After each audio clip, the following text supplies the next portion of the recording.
दोस्तों, हमारे नई वीडियो सबसे पहले देखने के लिए हमारे चैनल भक्ति रस कथा सार को सब्सक्राइब करें व बेल आइकन के बटन को दबाना ना भूलें। वीडियो अच्छी लगे तो शेयर व लाइक जरूर करें। परम मंगल में परात्पर अखिलेश्वर अकारण करुणालय वरुणालय भक्तवांछित कल्पतरु श्री तड़ीधुत सुमंगलकारी विनिंदित पीतांबरधारी बालकृष्ण लाल जी की वांगमयी प्रतिमूर्ति श्रीमद्भागवत महापुराण कहते हैं कि जन्मों जन्मों के भाग्य जब पूरे होते हैं तब इस श्री भागवत जी का श्रवणपान करने का सौभाग्य प्राप्त होता है।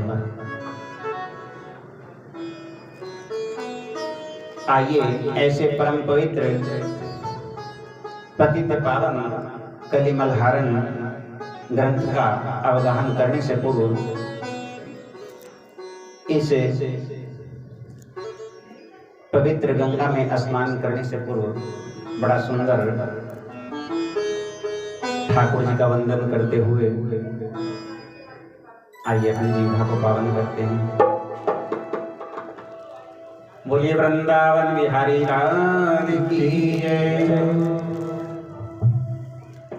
कहते हैं ये कथा संसार की जितनी भी हमारे हिंदू सनातन धर्म की कथाएं हैं उन सभी कथाओं को श्रवणपान करके तो इंसान मरने के बाद में मोक्ष प्राप्त करता है, लेकिन ये श्रीमद् भागवत की कथा ये जीते जी मुक्ति देने वाली कथा है। इस कथा को श्रवणपान करके आदमी जीते जी मुक्त हो जाता है। तो इस परम पवित्र कथा को श्रवणपान करके हमें अपनी मृत्यु को सुधारना है। महाराज परीक्षित जी ने सुखदेव जी के मुखारविंद से बड़ा सुंदर 7 दिनों के अंदर कथा का श्रवणपान किया है। 7 दिन में महाराज परीक्षित जी अमर हो गए। तो ठाकुर जी से यही वंदन करना है कि हे ठाकुर, इस संसार में मेरा तो तुम्हारे सिवा और कोई नहीं है, क्योंकि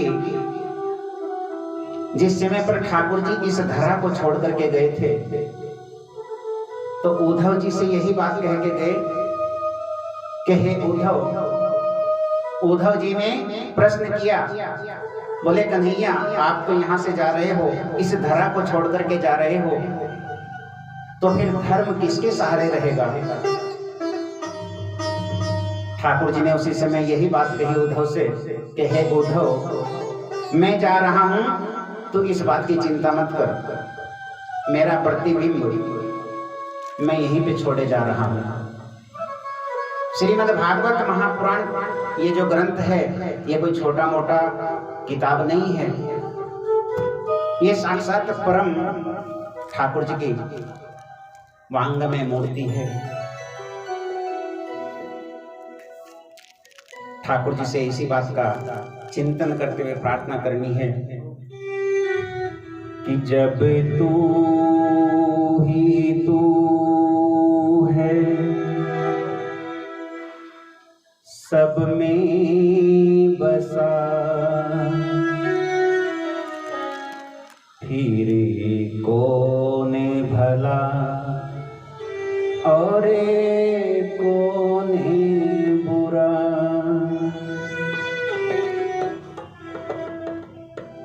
हे ठाकुर, संसार की कोई भी वस्तु ऐसी नहीं है जिसमें तेरा बसेरा ना हो, जिसमें तू विराजमान ना हो। चींटी से लेकर हाथी तक हर जीव के अंदर तेरा निवास है। कण कण में तू समाया है।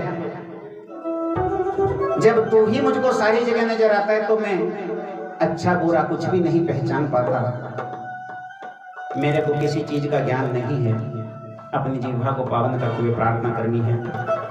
जब तू ही तू है सब में बसा, जब तू ही तू है सब में बसा, फिर कौन भला और कौन बुरा, फिर कौन भला और कौन बुरा।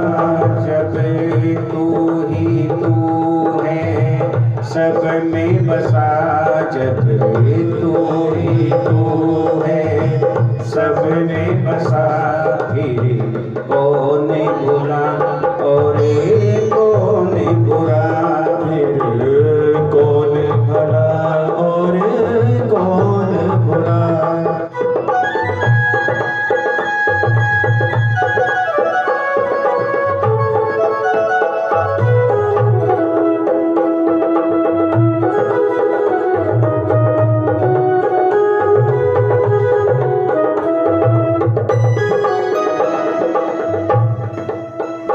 किसी चीज से अब मैं प्यार करूं, किस चीज से अब मैं प्यार करूं,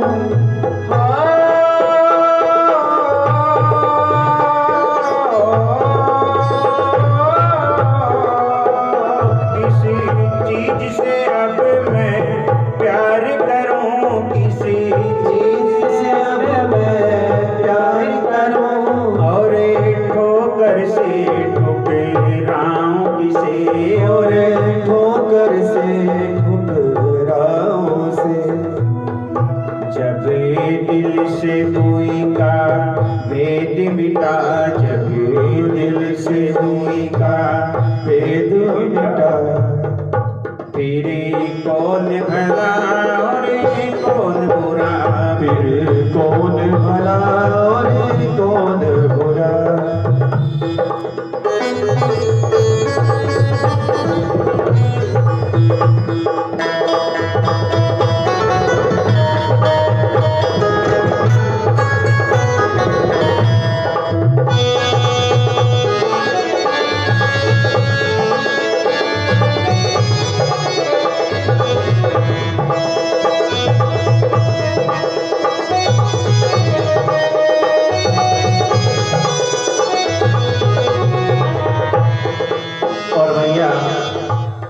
इस संसार में यदि किसी का कुछ खो जाए, किसी की जेब से रुपया पैसा निकल करके, हीरा जवाहरात निकल करके गिर जाए, तो उसको दूसरा आदमी उठा करके, आज कली काल का जमाना है, कोई वापिस नहीं करता।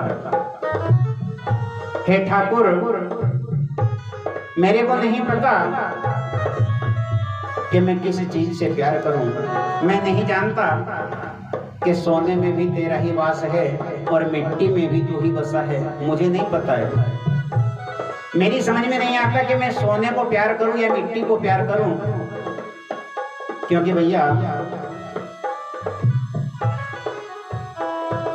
यदि सड़क पर पत्थर पड़ा हुआ मिल जाए तो पत्थर को उठाएगा कोई? हाँ, सोने को सभी उठाते हैं, पत्थर को कोई नहीं उठाएगा। और इंसान वही है जो पत्थर को भी सोना समझ करके उठा ले, सोने को पत्थर समझ करके छोड़ दे, वही इंसान है। आज दिल के अंदर दो बातें पैदा होती हैं। जो घर में बैठे हुए हैं, घर घर जाकर के निमंत्रण दे करके आ रहे हैं, हर कथा में जाते हैं घर घर, लेकिन इंसान घर से बाहर निकलना पसंद नहीं करता।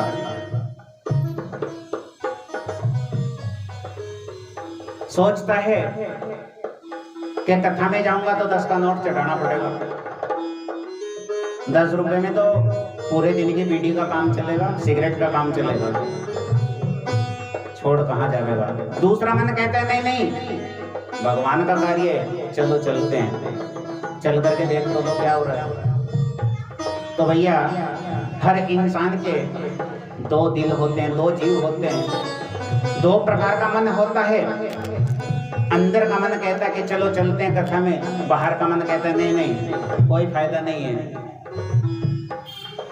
जब तक ये दोनों मन का भेद नहीं मिटेगा तब तक ठाकुर जी को प्राप्त नहीं कर पाएंगे।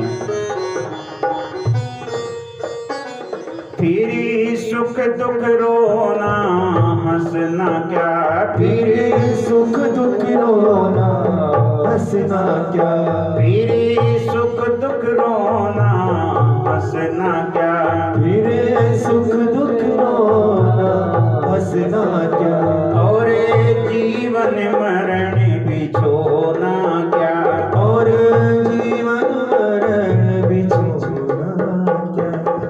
आज किसी का बेटा मर जाए, आज किसी का जवान बेटा मर जाए एक्सीडेंट होकर के, अपने आप को नहीं कोसेगा, अपने आप को गाली नहीं देगा, ठाकुर जी को गाली देगा।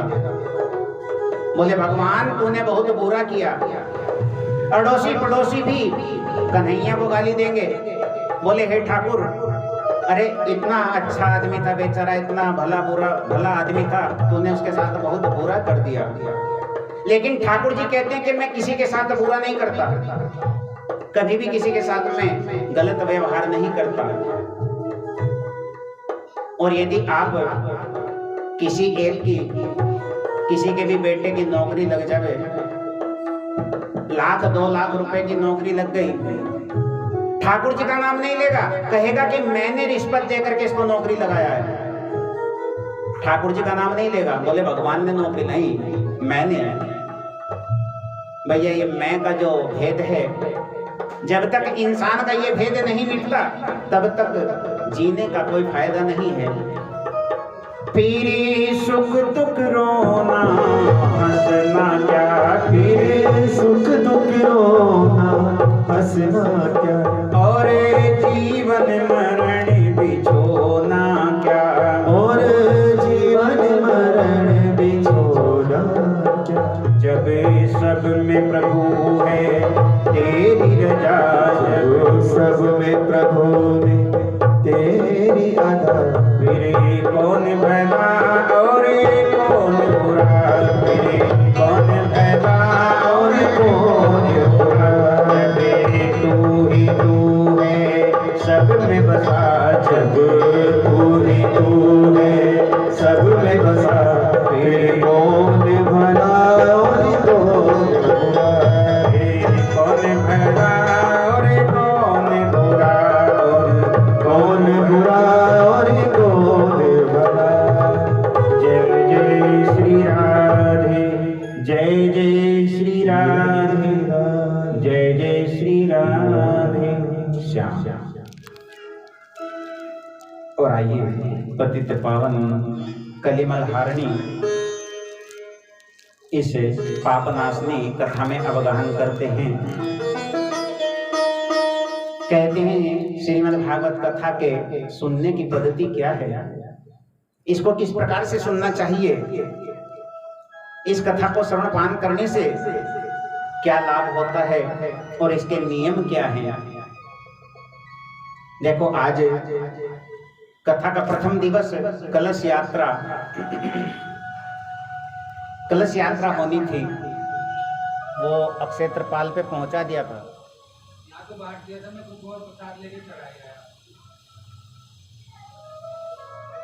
कलश यात्रा का मतलब क्या है जानते हो? कलश यात्रा का मतलब है हमारे जितने भी देवी देवताओं के मंदिर हैं, जितने भी स्थल हैं, उन सभी की अनुमति,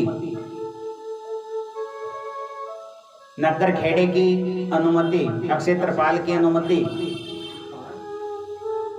लेकर के और कलश का जल साथ लेकर के चलते हैं। मंगल कलश बोलते हैं उसको। कलश जो है 3 प्रकार का होता है। कलश 3 प्रकार का होता है, एक नारियल और एक कलश, इसको बोलते हैं मंगल कलश।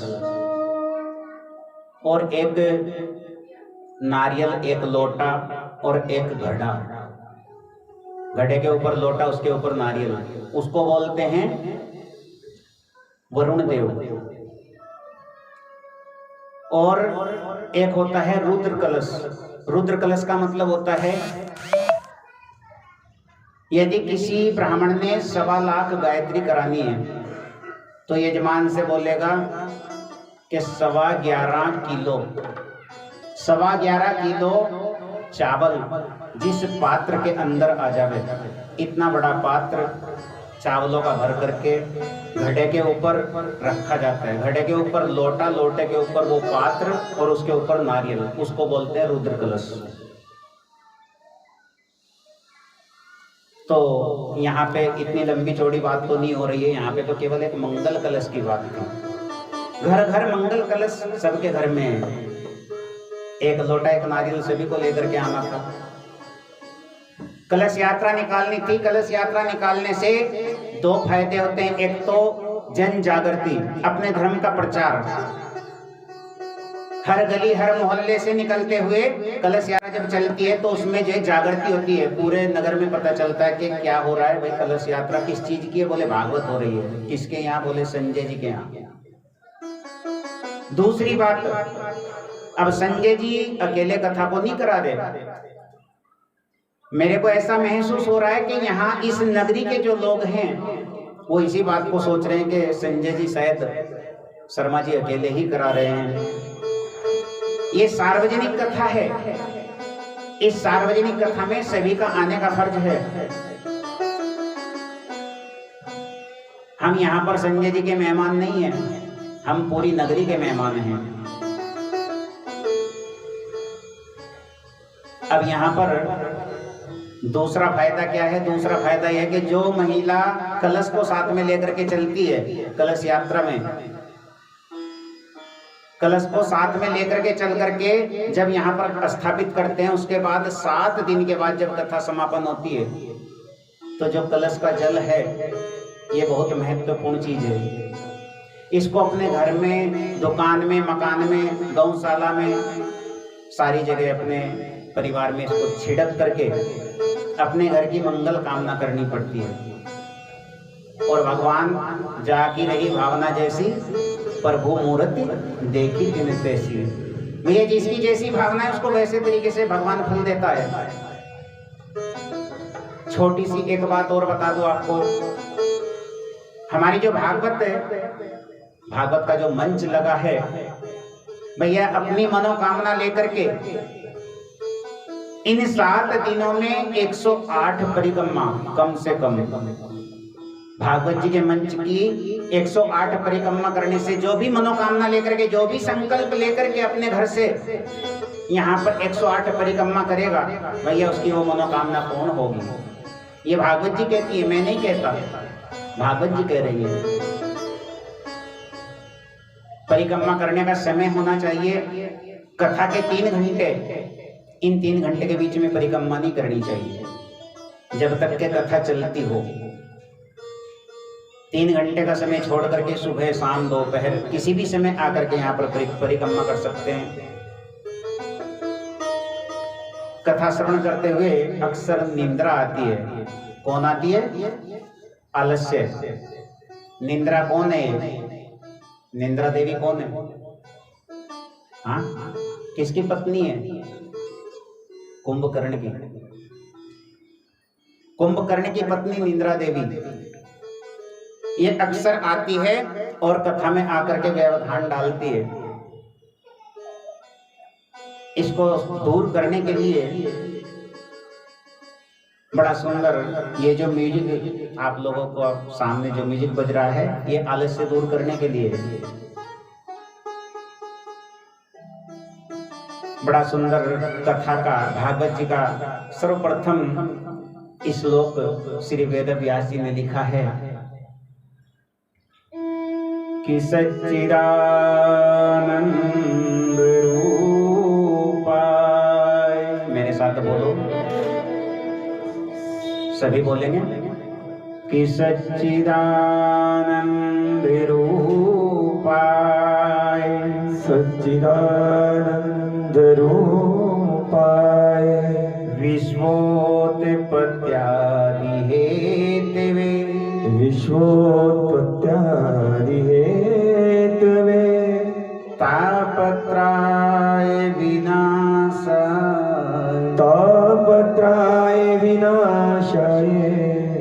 श्री कृष्णाय वयं नमः। श्री कृष्णाय वयं नमः। जीवन की 3 बातें हैं जो बहुत समझने की हैं। इंसान इन 3 बातों को यदि समझ ले तो बेड़ा पार है। 3 बातें क्या हैं? सत्य, चित्त और आनंद। बोले सत्य किसको बोलते हैं? हम लोग बात बात में कहा करते हैं कि बोले सच्चिदानंद भगवान की जय। ये सत्य क्या है? किसको बोलते हैं सत्य? आज कलयुग में सत्य है नहीं रहा। परसों की कथा में आपको कलयुग के 4 चरणों के बारे में बताया जाएगा, 4 पग। आज कलयुग में सत्य नहीं रहा। लोग मोबाइल पर ही झूठ बोल देते हैं। हाँ, किसी को झूठ सीखना हो तो मोबाइल अपने पास रख लीजिए। मोबाइल जब से आया है, जब से झूठ का पलड़ा बहुत भारी हो गया।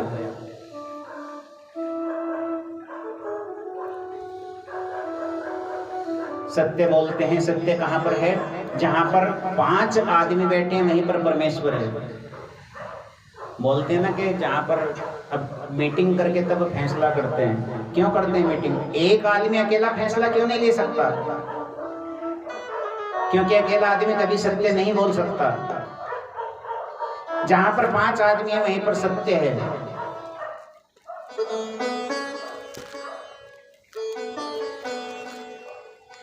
सत्य कहते हैं मेरे गोविंद को, ठाकुर को, उस अविनाशी को।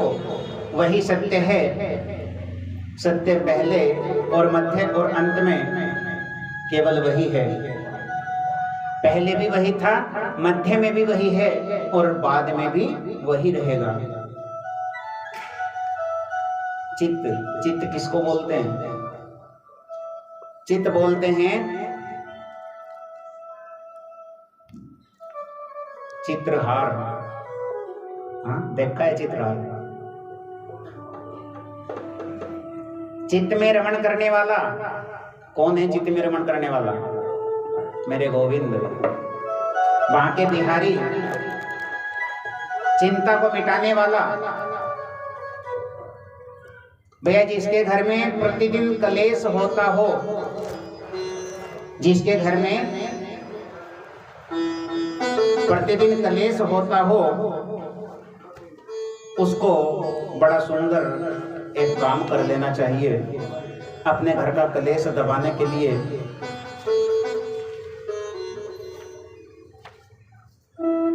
ये 2 चौपाई तुलसी रामायण की बड़ी सुंदर चौपाई।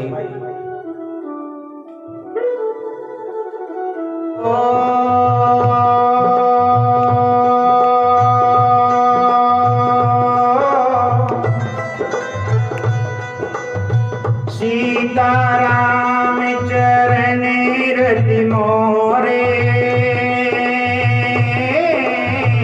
अनुदिन बढ़हु अनुग्रह तोरे। राम सिया राम जय जय राम। सिया राम जय जय राम। हो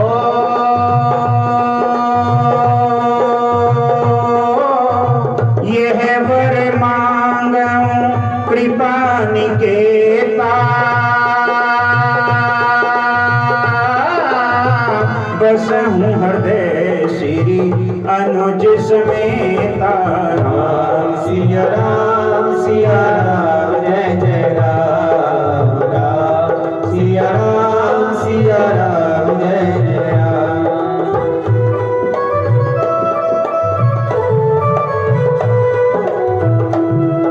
और भैया ये दोनों चौपाई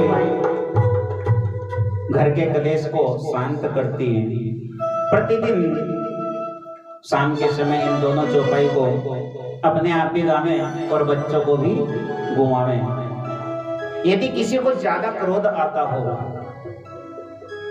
जिसका शनि भारी हो,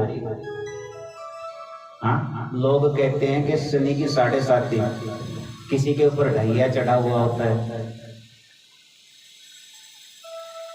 जिसको क्रोध ज्यादा आवे वो शाम के समय हरि ओम हरि ओम हरि ओम हरि ओम हरि ओम हरि ओम, शाम के समय संध्याकालीन समय में हरि ओम का जाप करे। और भैया अभी यहाँ पर अंधकार था तो प्रकाश की जरूरत पड़ी तो हमने लाइट जलाई। कहने का मतलब जो बिना पैरों के चलता है, बिना हाथों के सब काम कर रहा है, वही चित्त में रमण करने वाला, उसी को कहते हैं चित्त। हाँ जी, आनंद किसको बोलते हैं?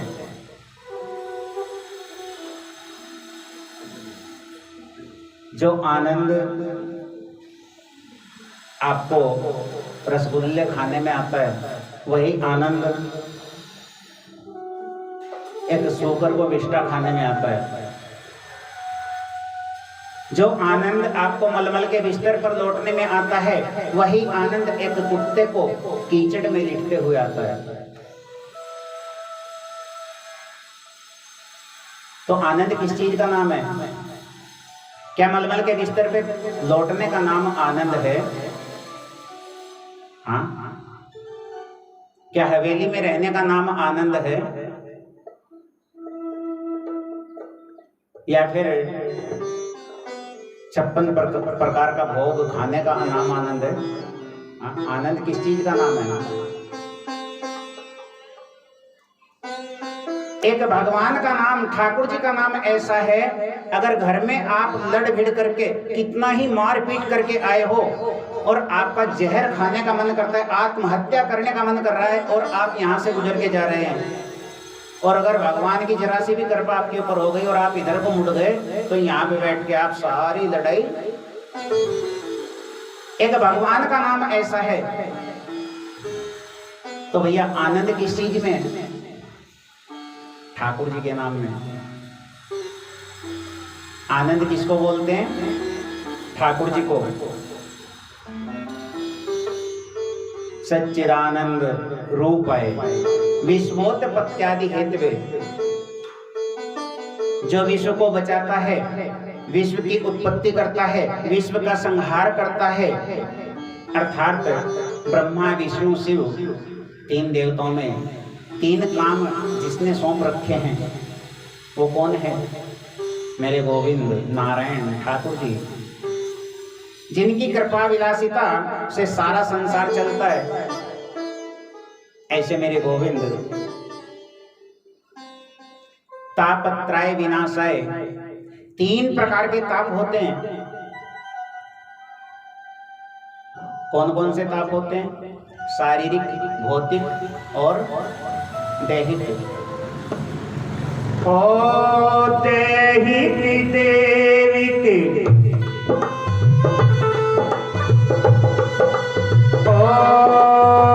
दैहिक देविक भौतिक तापा, राम राज्य का होंगे व्यापारा। सिया राम जय जय राम, राम सिया राम जय जय राम। दैहिक, दैविक और भौतिक। दैहिक ताप किसको बोलते हैं? दैहिक ताप बोलते हैं शारीरिक, बुखार चढ़ गया, खांसी जुकाम हो गया, अनेक प्रकार की बीमारियां, ये दैहिक ताप है। भगवान की ओर से दुख मिल रहा है। दैविक ताप क्या है? दैविक ताप जैसे अभी 2013 में केदारनाथ की घटना, ये दैवीय शक्ति के द्वारा अभी 2021 में भी यहाँ पे चमोली में ये घटना हुई, ये भी दैविक, यानी कि भगवान ओपरा पराया करके कैसे भी करके दैविक ताप उसको बोलते हैं। और भैया भौतिक ताप क्या है? भौतिक ताप बोलते हैं आज हम 1-1 रुपए के मोहताज हैं। 1-1 रुपया खर्च करने के लिए भी नहीं है। शादी करनी है लेकिन 10 रुपए को भी हमें कोई ब्याज पे नहीं दे रहा है, तैयारी नहीं है कोई पैसा देने के लिए। उसको बोलते हैं भौतिक ताप। इन तीनों प्रकार के तापों को जो हरण करता है,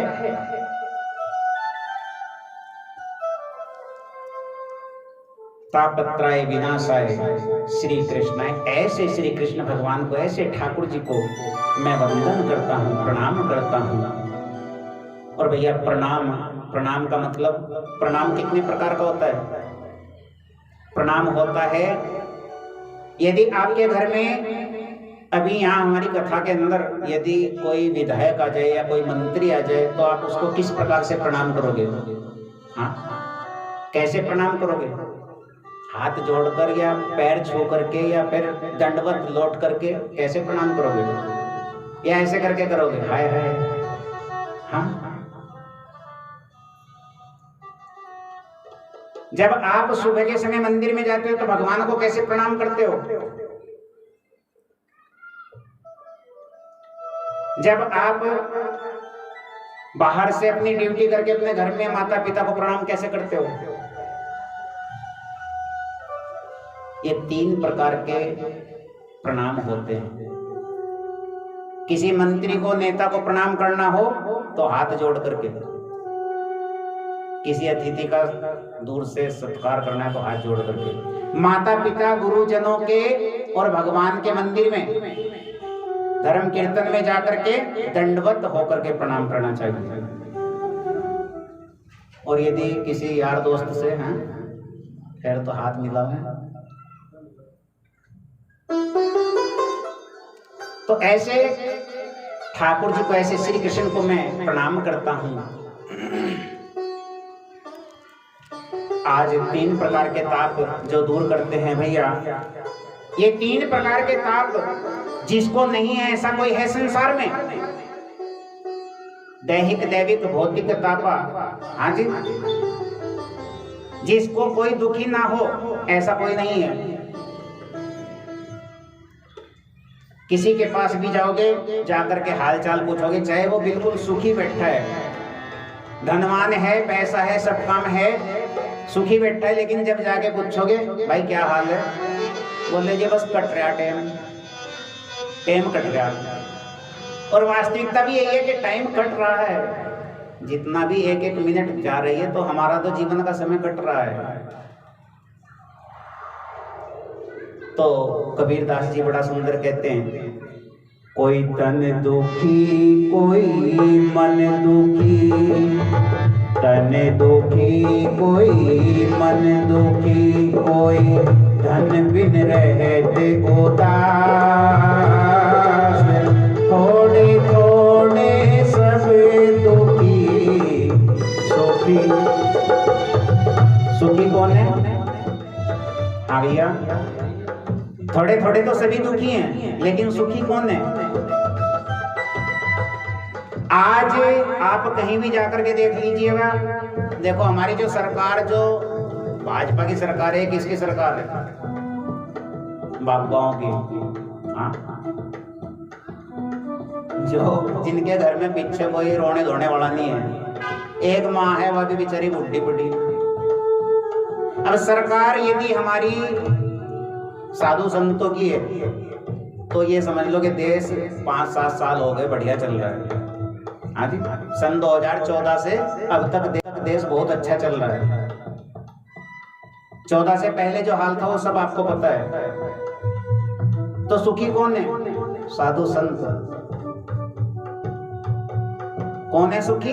हरि का दास, जो भगवान का नाम लेता है। भैया पीछे खाने को दाना ना हो कोई बात नहीं, पीछे जोड़ने को नहीं है और आगे तोड़ने को नहीं है। टाइम गुजारा हो रहा है लेकिन भगवान का नाम लेता है दोनों समय, वही सुखी है। ओ थोड़े थोड़े सब सुखी राम के दास कबीरा, सुखी राम के दास। एक भी व्यक्ति संसार में ऐसा नहीं है जो सुखी हो। कोई भी संसार में नहीं है जो छाती ठोक करके ये कह सके कि मैं सुखी हूं। 5-5 हजार रुपए का टर्नओवर करते हैं, 200 करोड़ रुपए की कोठियां खड़ी हैं, लेकिन जब जाकर के कोई मिलता है तो बोलते भाई खाते क्या हो? बोले जी मूंग की दाल और फुल्का। क्यों भाई? बोले जी डॉक्टर ने फ्रेज की रोटी बता रखी। भैया क्या करे ऐसे करोड़ों की संपत्ति का, क्या करे ऐसे फ्लैट का? मूंग की दाल और फुल्का खाता है, जीने को श्वास भी उधार ले रहा है, चुपड़ करके रोटी नहीं खा सकता, घी के पूरे टीन के टीन रखे हैं लेकिन रूखी रोटी खाता है। क्या फायदा? धिक्कार है ऐसी जिंदगी पर।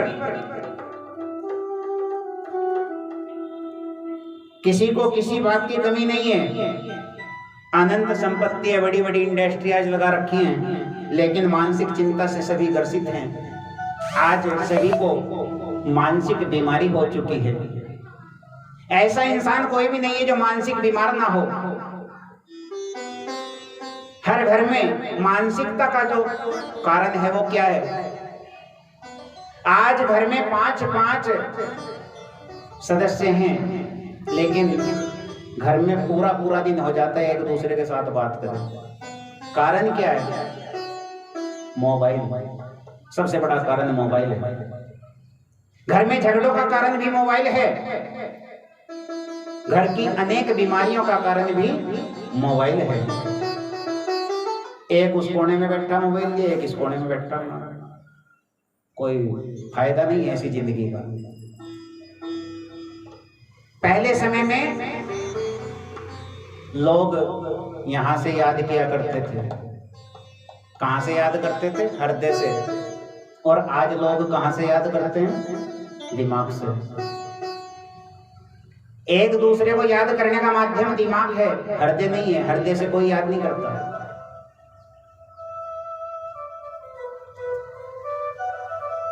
इतने करोड़ों का टर्नओवर करके, बड़ी बड़ी इंडस्ट्री लगा करके, घर में एक बेटा है, सोच रहा है कि मैं इस बेटे का रिश्ता कैसी ऐसे खानदान में करूंगा जहां पे कोई बड़ा सुंदर भक्त खानदान हो, अच्छे घर में मैं रिश्ता करूंगा। और इतना सोच ही रहा था कि पता चला कुछ देर के बाद के बेटे ने नौकरानी से शादी कर ली, कोर्ट मैरिज कर लिया। क्या फायदा ऐसी जिंदगी का?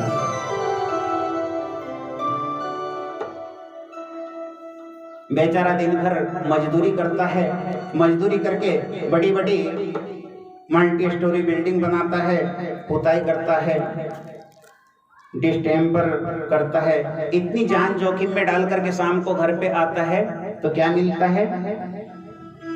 शाम को 50 रुपए मजदूरी मिलता है। अब 50 रुपए किसको खिलावे? पत्नी को खिलावे या आप खावे? किसी को भी सुख नहीं है संसार में।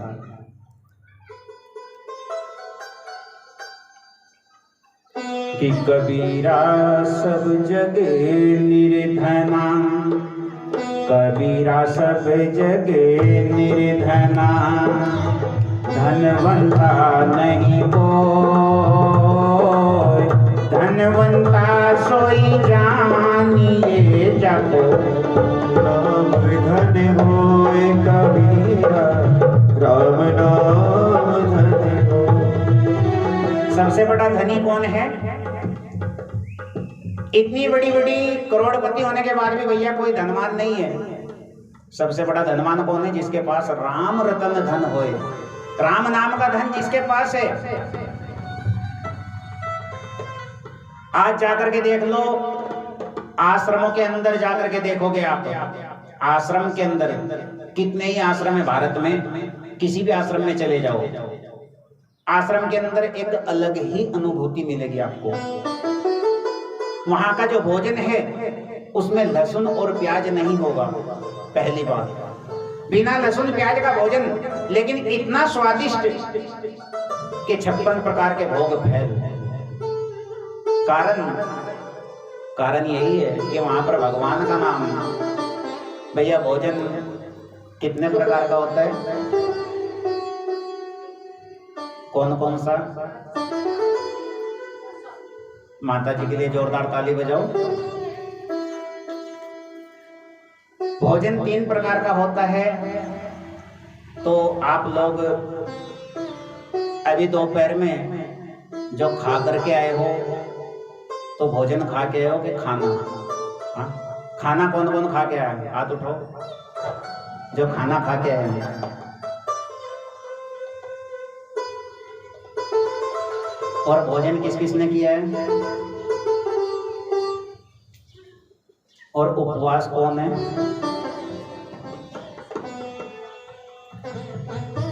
देखो, खाना किसको बोलते हैं? खा और ना। खा और ना यानी कि ऊंची एड़ी के चप्पल पहनकर, ऊंची एड़ी के चप्पल पहन करके, और जहां पर किच पिच होती हो। किचन किसको बोलते हैं? जहां पे किच पिच होती है। क्या मतलब किच पिच का? के वो भी वहीं पे लग रहा है, क्या बोलते हैं उसको? बर्तन मांजने का सिंक। सिंक भी रसोई के अंदर है, किचन के अंदर। तो वहां पे किच पिच नहीं होगी तो क्या होगा? पूरी की पूरी रसोई को अशुद्ध कर रखा है आज के समाज ने। सिंक लगाने का मतलब है रसोई के अंदर झूठे बर्तन मांजना, और रसोई के अंदर झूठा बर्तन यदि मज रहा है तो उस रसोई में कभी संतों का भोजन नहीं बन सकता। ये आप भूल जाइए कि आप भगवान का प्रसाद बना करके खा रहे हैं। आज मॉडर्न जमाना आ चुका है, पाश्चात्य सभ्यता का बढ़ चढ़ करके भारत ने पूरा हिस्सा ले रखा है। चप्पल पहन करके, सूट सलवार पहन करके बहुएं खाना बना रही हैं, चुन्नी सर के ऊपर नहीं है।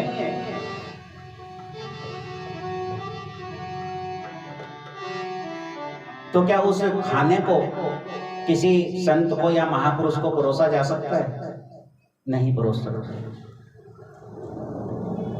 भोजन किसको बोलते हैं? भोजन उसी को बोलते हैं जो साड़ी लगा करके सर्दी हो रही है तो चरण खटाऊ, लकड़ी की पौड़ी पहन करके, और घर के अंदर जो रसोई है उसमें भगवान का नाम लेते हुए जो भोजन बन रहा है, शुद्ध शाकाहारी भोजन, वही संतों को और ब्राह्मणों को खिलाया जा सकता है। उसी को भोजन कहते हैं। जो भजन करते हुए बनता है उसको भोजन कहते हैं। जो किचपिच में बन रहा है भैया वो तो खाना ही है। प्रेम से कैसे राधे। आध्यात्मिक, आदि दैविक, आदि भौतिक, ये तीनों प्रकार के तापों को विनष्ट कर देने की शक्ति कृष्ण के नाम में है। ऐसे श्री कृष्ण को हम प्रणाम करते हैं। श्री भागवत जी के प्रधान देवता कौन है? भागवत जी के प्रधान देवता कौन है? यहाँ पर वेद व्यास जी ने 17 पुराणों की रचना की है, लेकिन एक एक पुराण के अंदर जिस पुराण का जो भी देवता है उस देवता का सबसे पहले वंदन किया है। लेकिन 18वां पुराण श्रीमद् भागवत, इस पुराण के अंदर श्री वेद व्यास जी ने किसी देवता की स्तुति नहीं की, गोविंद की भी स्तुति यहाँ पर नहीं की, सत्य की महिमा का बखान किया है।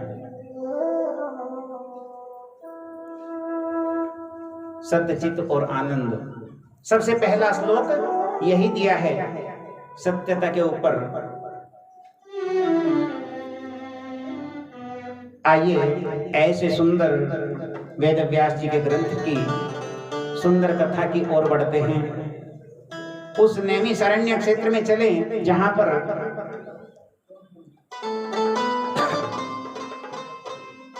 आज भी जिन ऋषि मुनियों ने कथाएं की हैं तो वहां पर उनकी मूर्तियां बनी हुई हैं। आज भी वहां पर 100 से ज्यादा कथा प्रतिदिन चलती रहती हैं। ऐसा नैमिषारण्य। नैमिषारण्य कौन कौन गया है? हाथ उठाओ।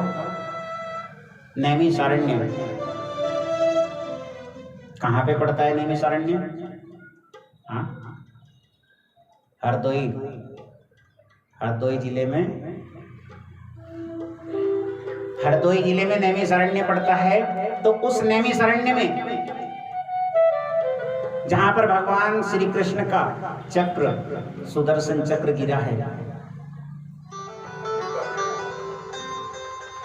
वही चक्र की जगह पूरे संसार का बीज, जिसको बोलते हैं मध्य, संसार का मध्य नैमिषारण्य में है। ऐसे नैमिषारण्य में पवित्र भूमि में 88,000 संतों का आगमन होता है। 88,000 संतों ने श्री सोनकादि ऋषि, जिनकी बड़ी बड़ी लंबी चौड़ी दाढ़ी, बड़े बड़े लंबी लंबी जटाओं वाले संत वहां पर बैठे हुए हैं। एक संत जिनकी उम्र इंद्र की उम्र के बराबर है, यानी कि 4 बार इंद्र का सिंहासन छूट जाए, उसके बाद फिर दोबारा इंद्र आया, फिर सिंहासन छूट गया। 4 बार इंद्र ने जन्म लिया और फिर चला गया। इतनी लंबी उम्र के संत वहां पर बैठे हुए हैं, लेकिन एक छोटे से वे 88,000 संतजन अपने नित्य क्रम में निवृत्त होते हुए प्रातः काल जब बैठते हैं, उन संतों की मंडली में श्री सूत जी महाराज, श्री सूत जी महाराज का आगमन होता है। ऐसे सुंदर सूत जी को देख करके बड़ी बड़ी उम्र वाले संत तुरंत उनके चरणों में गिर गए, गदगद प्रणाम करके कहने लगे, बोले गुरुदेव आइए, आपका स्वागत है। श्री सूत जी शर्मिंदा हो गए, बोले मैं इतना छोटा सा और आप इतने बड़े बड़े, मेरे पिता की उम्र के, और मेरे चरणों में प्रणाम कर रहे हो। अब उन्होंने कहा कि कोई विद्या में बड़ा होता है, कोई धन में बड़ा होता है। हे सूत जी, आप भले ही आयु में छोटे हैं, लेकिन आप विद्वान हैं, विद्या में हमसे ज्यादा गुणवान हैं। हम आपकी विद्वता को प्रणाम कर रहे हैं, आपकी आयु को प्रणाम नहीं कर रहे हैं। कहिए क्या बात है? बोले बात तो यही है कि हमें कोई ऐसी कथा सुनाए। हमने कथाएं तो बहुत सुनी है, वेद व्यास जी ने जिन कथाओं की रचना की है सारी कथाएं सुन ली, लेकिन हमारे मन को संतुष्टि नहीं हुई। बोले तो फिर आपको क्या सुनाऊं? बोले सुनाना क्या है, हमको कोई ऐसी कथा सुनाओ जिस कथा को सुनने से कृष्ण प्राप्ति शाश्वतम। बड़ा सुंदर पूछा है, कृष्ण प्राप्ति शाश्वतम अर्थात हमको कोई ऐसा साधन बताओ जिससे कृष्ण प्राप्ति शाश्वत। शाश्वत का मतलब क्या है? भगवान ठाकुर जी आए, गोविंद आए, हमारी कथा के बीच में आए और आकर के हमको दर्शन दिया और दर्शन दे करके चले गए। इसको क्या बोलते हैं? इसको बोलते हैं कृष्ण प्राप्ति। अब शाश्वत, शाश्वत का मतलब यही है कि ठाकुर जी आए, आकर के दर्शन दिया और दर्शन दे करके हमेशा के लिए हमारे हृदय में विराजमान हो गए, गए नहीं, वापिस नहीं गए, उसको बोलते हैं शाश्वत। हमको कोई ऐसी कथा सुनाए महात्मन जिसको सुनकर के हमको कृष्ण की प्राप्ति शाश्वत हो सके। क्योंकि भागवत में वर्णन आता है कि संतों का एक भी क्षण, अन्न का एक भी कण बेकार नहीं जाना चाहिए। आज के समय में लोग बाग जाकर के संतों से क्या पूछते हैं, ब्राह्मणों से क्या पूछते हैं? बोले रे मेरा बेटा नहीं हो रहा है, मेरे को बेटा दिलाने का कुछ उपाय बता दे। हाँ? मेरा बेटा नौकरी नहीं लग रहा है, नौकरी का कोई उपाय बता दे। ऐसे ऐसे सवाल करते हैं। लेकिन भागवत जी कहती हैं कि संतों का एक भी क्षण बेकार नहीं जाना चाहिए, बेकार के सवाल नहीं करने चाहिए। आज के समय में पहली बात तो यह है कि ब्राह्मणों की पूछ खत्म हो गई है। ब्राह्मणों को कोई पूछता ही नहीं, क्योंकि घर घर कैलेंडर टंगे हुए हैं, मॉडर्न जमाने के कैलेंडर। हाँ, कैलेंडरों में तिथियां गिन लें बस उंगलियों पे, आज पंचमी आज छठ है। अरे हम तो जब जाने के विवाह शादी भी बिना कैलेंडरों में देख के विवाह शादी भी होने लगी, ऐसी तो कोई बात नहीं है। लेकिन मजेदार बात ये, पंडितों से क्यों बचते हैं लोग, पता है आपको? ये विषय खैर दूसरा हो जाएगा, लंबा पहुंच जाएगा विषय, फिर भी आपको संक्षिप्त में बता ही दूं। आज के जमाने में यदि फेरे करते हुए पंडित जी किसी लड़की के फेरे कर रहे हैं, लड़की का बाप दहेज में कार दे रहा है, सोना चांदी दे रहा है, किसी रिश्तेदार को नहीं पूछेगा कि मैं ये इतने रुपए का सामान दे रहा हूं, किसी को नहीं पूछने का। पकवान में रिश्तेदारों के लिए क्या सामान बनाना है, रसगुल्ला मेवा मिष्ठान मिठाई, किसी रिश्तेदार को नहीं पूछने का मैं ये बनाऊंगा, किसी की सलाह नहीं लेने का। लड़की को क्या दहेज में देना है और घर के आदमियों के लिए कौन कौन से वस्त्र सिलवाने हैं, किसी रिश्तेदार की सलाह नहीं लेगा। करोड़ों रुपए का सामान इकट्ठा करके दहेज में भी देगा और टेंट में लाइट में खर्च करेगा, डीजे बजवाएगा, बैंड बजवाएगा। लेकिन जिस समय पर फेरों का नंबर आएगा तो भैया उस समय क्या होगा? फेरे हो गए, फेरे होने के बाद में जिस समय पर पंडित जी की दक्षिणा का नंबर आएगा तो वहां पे 50 रिश्तेदार खड़े होंगे सामने और 50 रिश्तेदारों को पूछेगा पंडित जी को दक्षिणा में क्या दूं। ये डूब मरने की जिंदगी है हिंदू समाज की। अरे जो करोड़ रुपए की शादी कर रहा है, अगर पंडित जी को 5,000-5100 रुपए दक्षिणा दे देगा तो उसका कुछ घट जाएगा। अब मेरे को एक बात बताइए, टेंट के अंदर जितने भी आप 3,000, 4,000, 10,000 शादी में मेहमान बुलाओगे, वो भोजन करके और पीछे हाथ पूछ के जाएंगे और कहते जाएंगे, कहने लगे इसमें पनीर में नमक कम था, इसमें छोले में करड़ापन था, इसमें मिर्च नहीं है, इसमें नमक नहीं है। आपको 100 प्रकार की गालियां देते हुए जाएंगे। डीजे वाले आएंगे, डीजे वाले को आप ये नहीं बोल सकते कि भाई जो कुछ हम तुम्हें श्रद्धा से दे रहे हैं आप वही ले जाओ, ऐसा बोल सकते हो? नहीं बोल सकते। तय करके आया है, तय करके ले जाएगा। टेंट वाला तय करके आया है, तय करके ले जाएगा। लेकिन जब ब्राह्मण को दक्षिणा देने का नंबर आएगा तो समाज कहता है, कहने के पंडित जी आप तो धर्म के काम में आए हो, पंडित जी को तो संतोषी होना चाहिए। क्या बात है भाई, पंडित जी पेट नहीं रखता क्या? पंडित जी को पेट नहीं है, बीवी बच्चे नहीं है। पंडित जी को भी पैसा चाहिए, दक्षिणा चाहिए। आज के जमाने में पंडितों की कमी हो रही है। इंजीनियर चाहता है कि मैं अपने बेटे को इंजीनियर बनाऊं, डॉक्टर चाहता है मैं अपने बेटे को डॉक्टर बनाऊं। एक पंडित भी यही चाहता है कि मैं अपने बेटे को अच्छे से अच्छी नौकरी लगवा दूं, चाहे वो 15-20 हजार रुपए की ही क्यों ना हो। क्यों? ऐसा क्यों है? ऐसा केवल इसीलिए है कि भैया चपरासी की नौकरी निकलती है, चपरासी की वैकेंसी निकलती है, तो चपरासी की वैकेंसी में 100 वैकेंसी में 1000 फार्म आ जाएंगे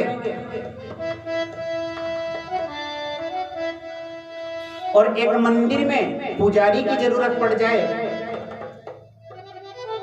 तो लोग पुजारी को ढूंढते फिरते हैं। क्यों? जानते हो क्यों? ब्राह्मण मिलना कठिन क्यों है? ब्राह्मण मिलना इसलिए कठिन है क्योंकि मंदिर की सैलरी इतनी है जितने का आपका एक परिवार एक महीने में दूध पी जाता है।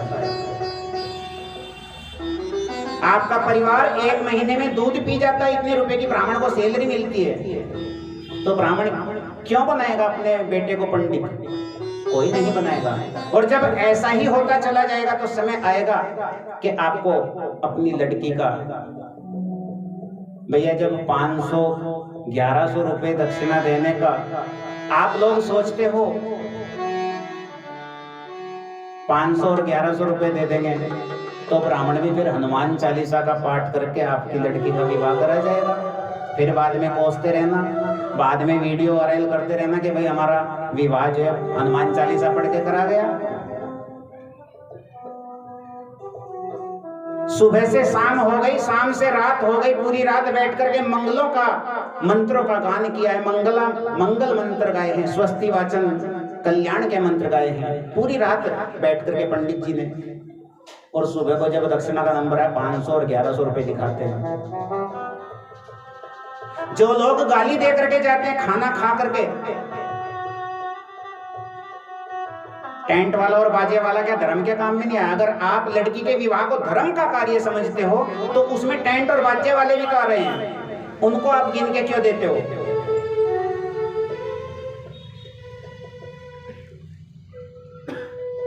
तो भैया आज ब्राह्मणों की इज्जत नहीं रही। आज का समय यदि कोर्ट मैरिज करने के लिए वकील के पास जाओगे, क्या वकील को भी आप 500 या 1000 रुपए दे दोगे? गिन करके मांगेगा, बोले 11,000 रुपए से कम में जो है कोर्ट मैरिज नहीं होने का।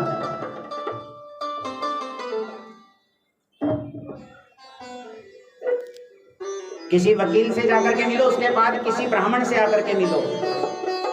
और ये बात ब्राह्मण भी जानता है कि गरीब आदमी है, गरीब आदमी से ब्राह्मण ज्यादा नहीं मांगता। ब्राह्मण को पता है मेरा यजमान कितना समर्थ है। भैया गरीब आदमी हो तो बात भी, लेकिन आप लोग समर्थ हैं। मैं देखता हूं कि समर्थ लोग हैं, करोड़पति हैं, बेटी को करोड़ों का दहेज दे रहे हैं, लेकिन ब्राह्मण को वही 1000-1100 रुपए दक्षिणा देते हैं। धिक्कार है ऐसे जमाने पर। उन लोगों को सुधरने की जरूरत है जो लोभी लोग हैं, वरना तो एक दिन वो आएगा भैया ब्राह्मण मिलना मुश्किल हो जाएगा। कोई अपने बेटे को ब्राह्मण नहीं बनाएगा, पंडित नहीं बनाएगा।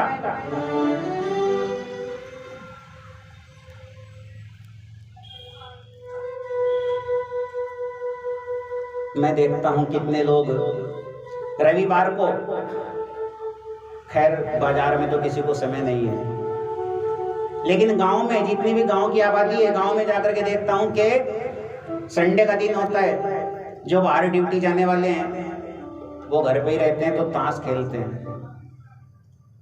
बाजार में कितने लोग संडे की छुट्टी में टीवी देखते हैं, अपने समय को वेस्ट कर रहे हैं, समय गंवा रहे हैं। ये जो प्रवृत्ति हमारी हो गई है ये केवल समय का दुरुपयोग है। श्री सोनकादी ऋषि जी कहते हैं कि काल व्याल मुख ग्रास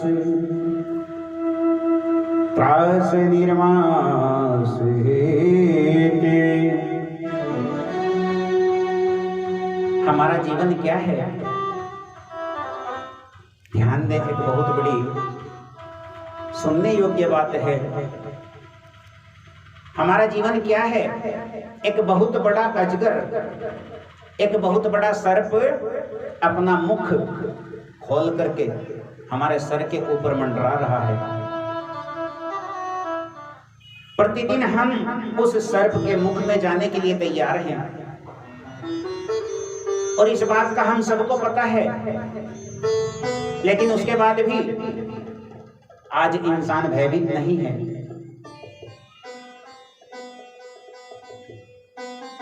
काल व्याल मुख ग्रास, अजगर किसको बोलते हैं? जो हमारा काल है। हमारा काल 24 घंटे, हमारी मृत्यु 24 घंटे हमारा पीछा कर रही है, हमारे ऊपर मंडरा रही है। न जाने किस वक्त किस घड़ी इस शरीर से ये श्वास छूट जाए। आज मैं अभी आपको ये कथा सुना रहा हूँ। कल हो सके ना ये समय हो ना मैं आपको कथा सुना पाऊँ, किसी का कुछ पता नहीं है।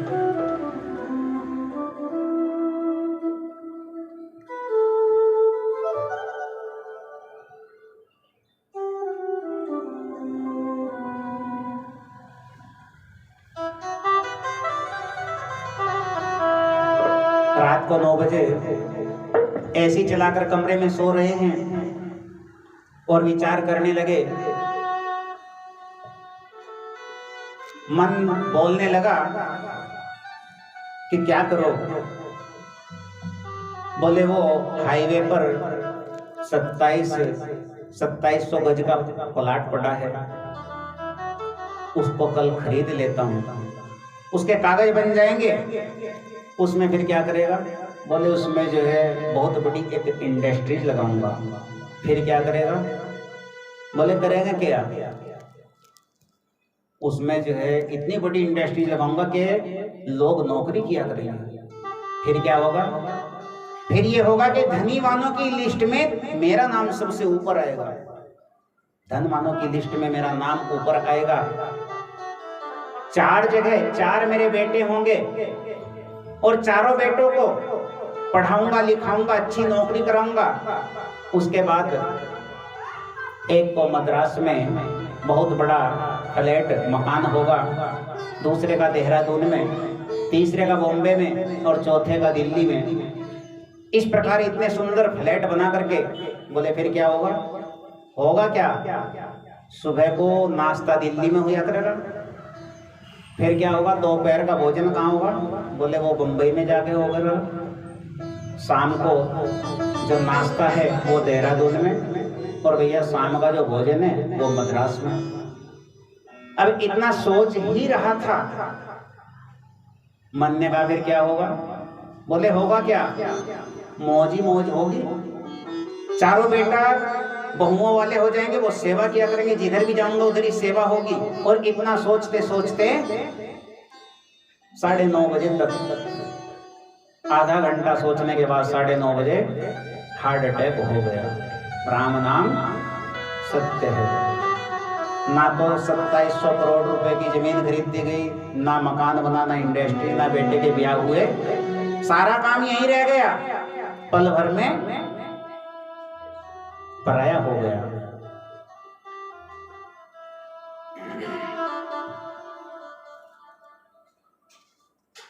ये मानव की सबसे बड़ी भ्रांति है।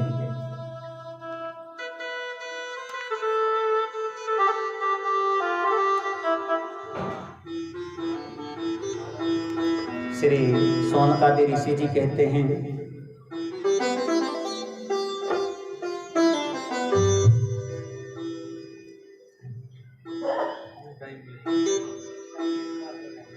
छोड़कर संसार जब तू जाएगा, कोई न तेरा साथी साथ निभाएगा।